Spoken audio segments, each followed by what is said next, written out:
Yes, students. Now Daniel found a ride in a truck to go back to Lhasa. अब Daniel ने truck पकड़कर लहासा की ओर निकल गया। वो लहासा की ओर उसने वापस जाना था। डैनियल ने भी वापस जाना था और सेतन ने भी।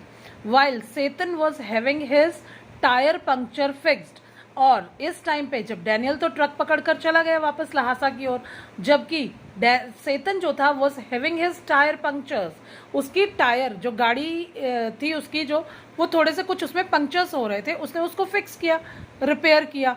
The author went to have a view of the town, और जब तक सेतन अपनी गाड़ी के टायर्स को ठीक करा रहा था, उनके पंक्चर को ठीक करा रहा था, the author went to have a view of the town.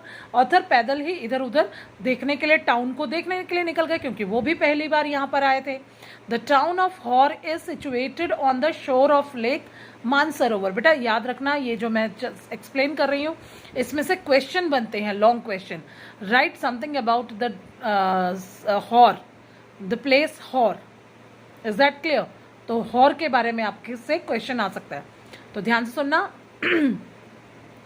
The town of Hor is situated on the shore of lake Mansarovar. Mansarovar river के मानसरोवर लेक के किनारे पर ये गांव है, ये टाउन है, गांव नहीं है, this is town.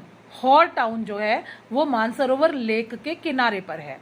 But the writer was sorely disappointed, परंतु राइटर बुरी तरह से निराश हो जाता है। सोरली पूरी तरह से निराश हो जाता है। His experience of Hor was in sharp contrast to what he had heard about it. अब ध्यान से सुनना बेटा, हिज एक्सपीरियंस, राइटर का जो एक्सपीरियंस है ऑफ हॉर टाउन के बारे में, वॉज इन शार्प कॉन्ट्रास्ट, वो बिल्कुल अपोजिट था जो उन्होंने किताबों में हॉर के बारे में पढ़ा था।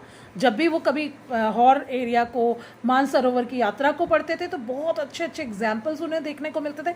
राइटर्स ने बहुत अच्छी अच्छी बातें लिखी थी हॉर के बारे में, मानसरोवर के बारे में। तो हिज एक्सपीरियंस, उनका अपना अनुभव of Hor was in sharp contrast, बिल्कुल विरोधी था, ऑपोजिट था to what he had heard about it. Hor के बारे में जो उन्होंने सुना था उससे जब इन्होंने वास्तव में इसे अपने अनुभव के साथ, अपनी आंखों के साथ देखा, तो ये तो बिल्कुल जमीन आसमान का अंतर था। It was a dirty miserable place. ये जो हॉर है बहुत ही गंदी, मिजरेबल, जो खुशी नहीं देती, दुख देती है, प्लेस मतलब मिजरेबल, निराशाजनक, अच्छी नहीं लगने वाली। तो हॉर जगह को देखकर राइटर को ना तो कुछ अच्छा लगा, वहाँ पे गंदगी ही गंदगी नजर आई।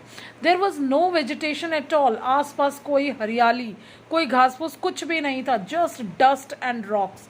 वहाँ पर सिर्फ गंदगी, डस्ट है और रॉक, चट्टाने हैं और कूड़ा करकट ढेर लगे पड़े हैं, और वहाँ पे हरियाली नाम की कोई चीज़ नहीं है। कहाँ पर नहीं है? हॉर में, हॉर टाउन में। There were heaps of refuse all around, चारों तरफ हीप्स, ढेर लगे पड़े हैं, ऑफ रिफ्यूज, वेस्ट मटीरियल, मतलब कूड़ा करकट के, ऑल अराउंड, चारों तरफ।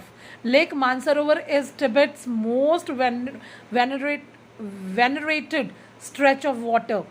लेक मानसरोवर जो है इज तिब्बत्स, वो तिब्बत की मोस्ट वेनरेटेड स्ट्रेच, ये बहुत ही शुद्ध, बहुत ही पावन स्ट्रेच ऑफ वाटर माना जाता है। ये मानसरोवर के पानी का स्ट्रेच जो होता है, फैलाव, यहाँ पर बहुत शुद्ध पानी का फैलाव माना जाता है। कहाँ पर?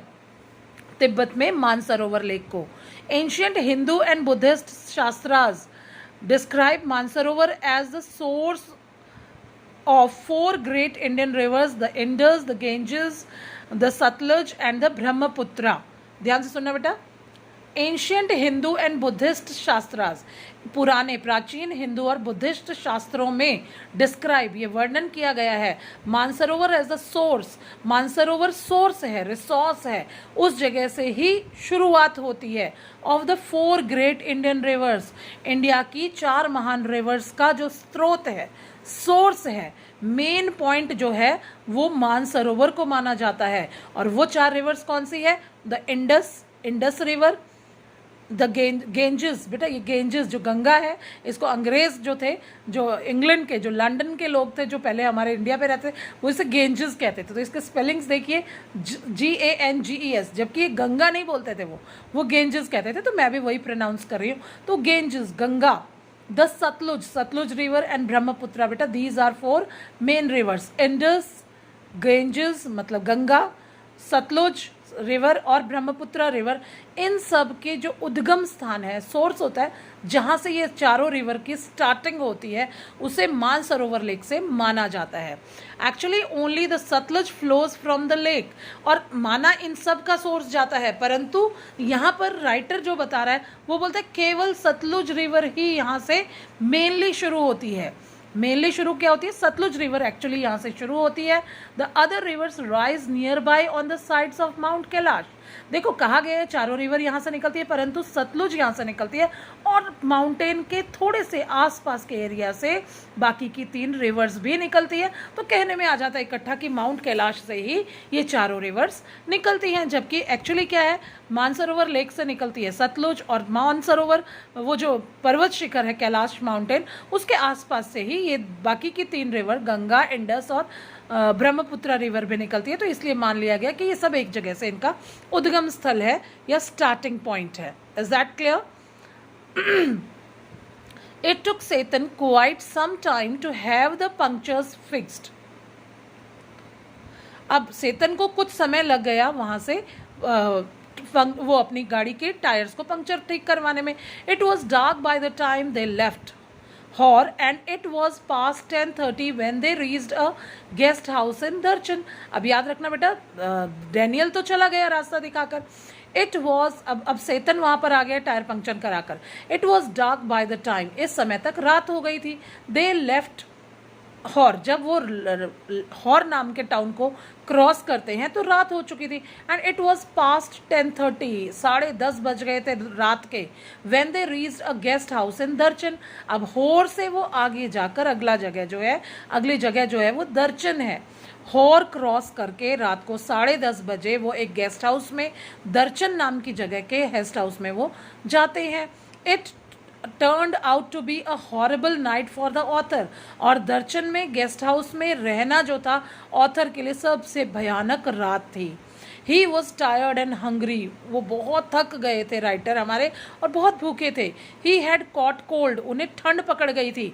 And was finding it difficult to breathe, और उन्हें सांस लेने में भी बहुत डिफ़िकल्टी आ रही थी। He couldn't sleep a moment the whole night, वो पूरी रात एक पल के लिए भी सो नहीं पाए थे।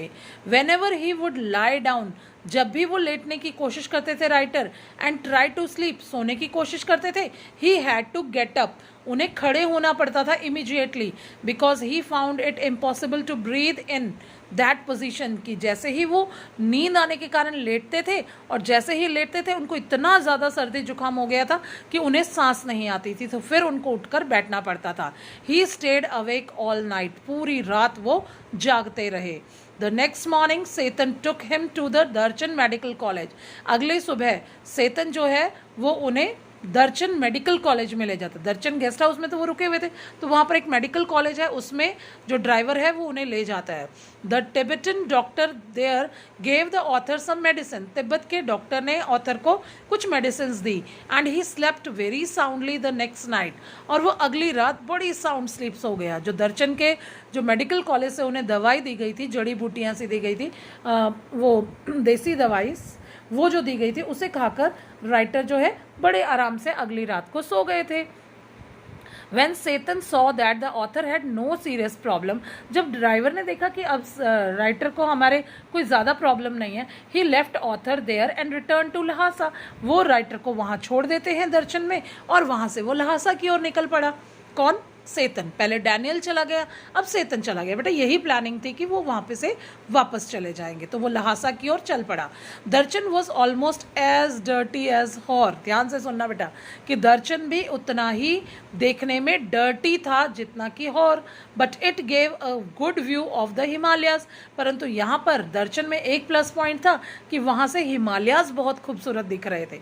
माना कि वो दर्चन जो एरिया है वो भी उतना ही गंदा था, परंतु वहाँ से हिमालयाज बहुत ब्यूटीफुल दिखाई पड़ रहे थे। The town had a couple of small general stores selling Chinese cigarettes, soap and other basic provisions. The town had a couple of small general stores. उसी टाउन में छोटे छोटे से जनरल स्टोर्स थे। सेलिंग चाइनीज सिगरेट्स, जहाँ पर Chinese cigarettes मिल रही थी, सोप साबुन मिल रहे थे, एंड अदर बेसिक प्रोविजंस, और कुछ खाने पीने की ज़रूरत की चीज़ें वहाँ अवेलेबल थी। इन फ्रंट ऑफ वन, एक किसी एक के सामने men gathered in the afternoon for a game of pool, किसी एक उसी तरह की शॉप के सामने men gathered in the afternoon, दोपहर को इकट्ठे हो गए for a game of pool, कोई ताश के पत्तों का कोई खेल खेलने के लिए वहाँ पर काफ़ी सारे लोग एक शॉप के आगे इकट्ठे हो गए. Nearby women wash their long hair in the icy water of a narrow brook, और वहीं पर उसी के पास वुमेन क्या कर रही थी, बहुत सारी लेडीज़ अपने लंबे लंबे बालों को ठंडे पानी में, आइसी वाटर, उस बर्फ़ के पानी में, जो मानसरोवर है बेटा वहाँ पर 12 महीने बर्फ़ जमी रहती है और उसका पानी बर्फीला होता है, तो उसी आइसी वाटर में नैरो ब्रुक, नैरो मतलब छोटा तंग सा, ब्रुक होता है छोटा सा वाटरफॉल, छोटा सा कोई स्प्रिंग की तरह, कोई वाटरफॉल की तरह एक छोटा सा झरना सा निकल रहा था, वहाँ पर ये लेडीज़ अपने सिर धो रही थी, बाल धो रही थी. Darchen felt relaxed and unhurried, but for the author it was a significant drawback. Darchen felt relax, Darchen बिल्कुल रिलैक्स करने का था, बिल्कुल शांत था, ज़्यादा वहाँ पर हरी भरी नहीं थी, जल्दबाजी नहीं थी. एंड अनहरिड, बट वहाँ पर लोगों को कोई हरी नहीं थी, जल्दबाजी किसी को नहीं थी, सब शांत माहौल था वहाँ पर. But the author it was, for the author, लेखक के लिए इट वॉज सिग्निफिकेंट ड्रॉबैक, ये एक बहुत ही इंपॉर्टेंट ड्रॉबैक हो गया, क्योंकि बेटा जब हम तीर्थ यात्रा पर निकलते तो बहुत सारे लोग हमारे साथ यात्रा कर रहे हों तो हमें यात्रा करने का मज़ा आता है और हमें अकेला चलना नहीं पड़ता. परंतु इस समय पर जो दर्शन है या हॉर एरिया में ज़्यादा पब्लिक नहीं थी, क्योंकि ये सीज़न ही नहीं था यात्रा का, तीर्थ यात्रा का. ये सीज़न से थोड़ा सा पहले आ गए थे हमारे राइटर यात्रा के लिए, तो ये उनके लिए थोड़ा सा ड्रॉबैक था. देयर वर नो पिलग्रिम्स, कोई तीर्थयात्री उन्हें नजर ही नहीं आ रहा था जो कि उनकी तरह यात्रा पे निकला हो. The author had been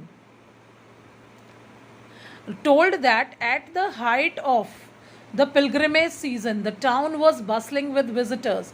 author ने पढ़ा था, ऑथर को बातों में सुनाई पड़ा था लोगों से कि ये जो हॉर एरिया है और जो दर्शन एरिया है, ये पिलग्रिमेज सीजन में, जब तीर्थ यात्रा का सीजन होता है, the town was bustling with visitors, यहाँ पर विजिटर्स की भीड़ भाड़, बसलिंग, हसलिंग एंड बसलिंग क्या होता है, बहुत भीड़ होती है यहाँ विजिटर्स की.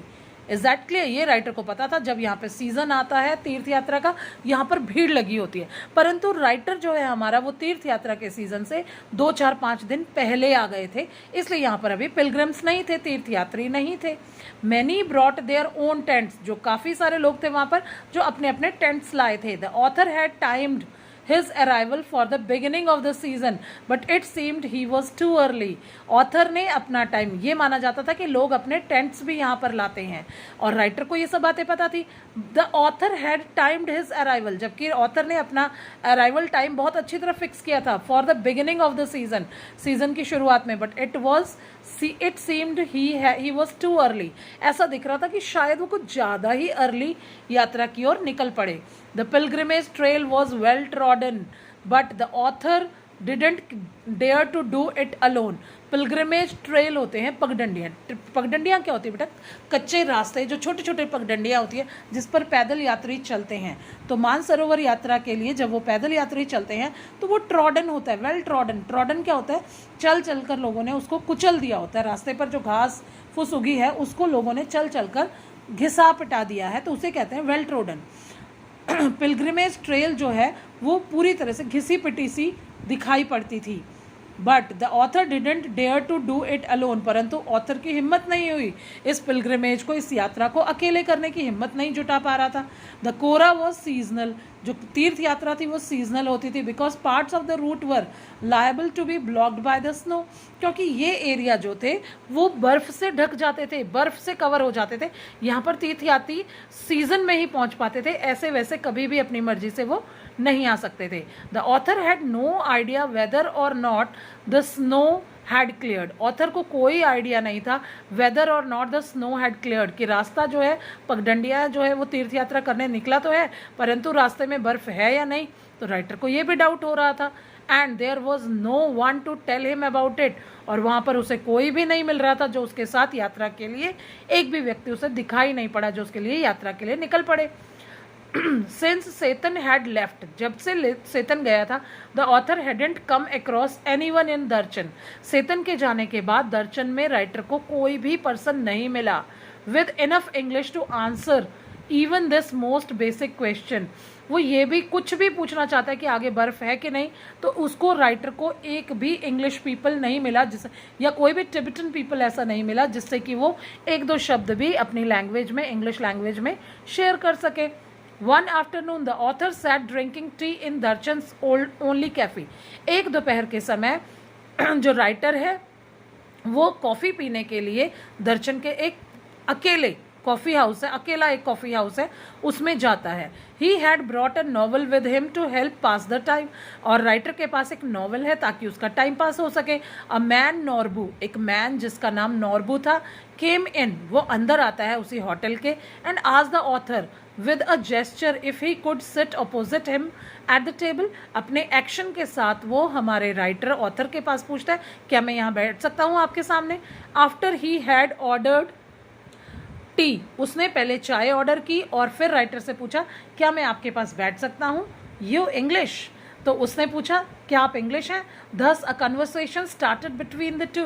ही आस्क्ड द ऑथर, उसने ऑथर से पूछा, नॉर्बू ने, यू इंग्लिश, कि तुम इंग्लिश जानते हो, तुम इंग्लिश हो। Thus a conversation started between the two. दोनों के बीच में इंग्लिश में कन्वर्सेशन शुरू हो गई। The man was a Tibetan, पर वो जो पर्सन था नॉर्बो, वो टिबेटन ही था, but he worked in Beijing at the Chinese academy of social sciences. और नॉर्बू जो था वो चाइना की एकेडमी में, सोशल साइंसेज की एकेडमी में वो बेजिंग में जॉब करता था। चाइना में है बेजिंग, और बेजिंग में वो एक सोशल साइंस एकेडमी में, चाइनीज एकेडमी में वो काम करता था। Norbu said that for many years he had been writing academic papers about the Kailash kora. Norbu उसे बताता है, राइटर को बताता है कि भाई वो काफ़ी दिनों से एक एकेडमिक पेपर, एक सिलेबस का एक बुक जो छपने वाली है उसके पेपर के बारे में पेपर बना रहा है अबाउट द कैलाश कोरा, कैलाश तीर्थ यात्रा के बारे में। वो इसे अनुभव करके वो उस पेपर में, एकेडमिक पेपर्स में कुछ नोट्स बनाना चाहता है, and it's importance in the various works of Buddhist literature. और ये बुद्धिस्ट लिटरेचर का एक पार्ट है। तभी मैं यहाँ पर कोरा के लिए आया हूँ, मानसरोवर कोरा के लिए आया हूँ, ताकि मैं उस लिटरेचर के पार्ट में अपने कुछ एक्सपीरियंसेस ऐड कर सकूँ about Kailash kora. But he said that he had never done it himself. तो उसने बताया, नॉर्बू ने बताया कि भाई मैंने तो आज तक ये यात्रा खुद नहीं की, पहली बार मैं यात्रा कर रहा हूँ ताकि मुझे कुछ समझ आए और मैं लिखवा सकूँ। Norbu was staying at the same guest house, Norbu भी सेम गेस्ट हाउस में ही ठहरा था where the author was staying, जहाँ हमारे ऑथर रुके हुए थे। The two decided to do the kora together, दोनों अकेले थे, नॉर्बू भी अकेला था और हमारा राइटर भी। तो दोनों ने सोचा चलो कुछ नहीं होता, हम दोनों मिलकर ही तीर्थ यात्रा कर लेते हैं, हम दोनों की कंपनी हो जाएगी। But Norbu kept saying very high up, Norbu कहता है माय गॉड ये तो बहुत ऊंची है, सो टायरसम टू वॉक, वॉक करना बहुत थक जाएंगे। वो हमने प्लान तो कर लिया है कि हम यात्रा करें, पर हमारी हिम्मत नहीं हो रही, हमें बहुत डर लग रहा है कि ये यात्रा कैसे पूरी होगी। It came as a big relief to the author that he had no intention of prostrating himself all around the mountain. It came as big relief, अब हमारे राइटर को बहुत बड़ा रिलैक्स मिला, बहुत रिलीफ हो गया, उन्हें सांत्वना मिली टू द ऑथर, लेखक को, that he had no intention of prostrating himself. अब हमारे जो राइटर थे बेटा वो भी थोड़े मोटे थे, उन्हें भी यात्रा करने में, अब जैसे बड़े लोग अब हमारे जैसों को बोले कि कोई मानसरोवर की यात्रा करो, इट इज़ वेरी डिफिकल्ट। तो राइटर भी और नॉर्बू भी दोनों मोटे मोटे थे, भारी भारी से थे, तो दोनों को यात्रा करने में बड़ी मुश्किल हो रही थी कि भाई हम तो लेट ही जाएंगे, चढ़ते चढ़ते पहाड़ी पर चढ़ाई करते करते हमें तो कई बार लंबा लेटना पड़ेगा। Himself all around the mountain, वो बोलता है मैं अकेला ही नहीं लेटूंगा, मेरे साथ अब नॉर्बू भी होगा। तो एक पॉजिटिव एटीट्यूड राइटर के मन में आ गया। Not possible, he said in hysterical laughter, बड़ी जोर से हंसता हुआ कहता है कि अब हम अकेले अकेले नहीं गिरेंगे। His tummy was too big for that, कि उसकी टमी, उसका पेट बहुत मोटा है। किसका? नॉर्बू, नॉर्बू भी मोटा सा था और हमारे राइटर भी बहुत ज़्यादा जवान या एक्टिव नहीं थे, उनकी भी एज हो रही थी। तो दोनों को एक दूसरे की कंपनी मिल गई, दोनों को इतना ज़्यादा इस कोरा के बारे में नहीं पता था, पढ़ पढ़ कर ही वो लोगों को पढ़ कर ही वो वहाँ पर आए थे और यात्रा के लिए दोनों गलत समय पर निकले, थोड़ा सा अर्ली आ गए। तो अब उनकी टेंशन कम हो गई, दोनों की लैंग्वेज भी एक दूसरे को समझ आने लगी और राइटर को हमारे कंपनी मिल गई। तो यहाँ आकर ये सिल्क रोड चैप्टर है ख़त्म हो जाता है। It is very very very interesting chapter. I will give you its detailed explanation also to clear the chapter. Thank you.